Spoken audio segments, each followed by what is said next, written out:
After surprising the world with the debut of its electric GranTurismo Folgore, Lightning, in January 2023, the Italian automaker unveiled its open-top version, the GranCabrio Folgore, in the spring of 2024.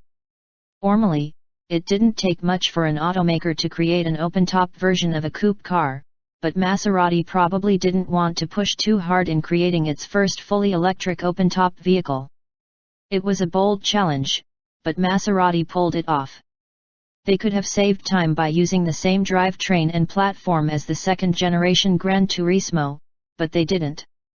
They wanted to tackle things thoroughly and test the GranCabrio to the limit to create not only one of the fastest electric convertibles on the market, but an elegant one that could take its occupants on a long journey. To achieve this, the body had to be strengthened, the battery area had to be reserved, the cabin had to be modified, and the car had to seat 4 passengers. After several generations of open-top 4-passenger Grand Tourers, Maserati did not want to deceive customers who were expecting a similar experience in the 2025 GranCabrio Folgore. While the first generation of the Maserati GranTurismo was built in Pininfarina's design studio, the second generation was built in Maserati's styling center. It retained the same proportions as its predecessor, with a front mask similar to that of its predecessor. Unlike it, however, it did not require as much cooling area. As a result, a honeycomb pattern was used for the panels covering almost the entire grille, with 8 longitudinal gaps. On the lower bumper, a pair of side scoops flanked the wide grille, under which was a small lip spoiler.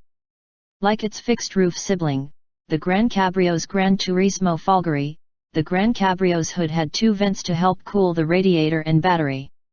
From its profile, the GranCabrio's front fenders have the same 3 vents as its coupe siblings, which represent the number of electric motors powering the vehicle.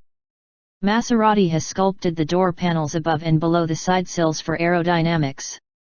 At speeds up to 50 miles per hour, 31 miles per hour, they can be opened and closed at the touch of a button in 14 or 16 seconds, respectively. They were stored behind the cabin in place between the trunk and the rear seats. At the rear, horizontally positioned LED tail lights were mounted, extending from the quarter panel to the trunk lid.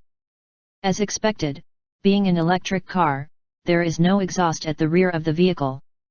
Therefore, Maserati placed a diffuser on the underside of the bumper.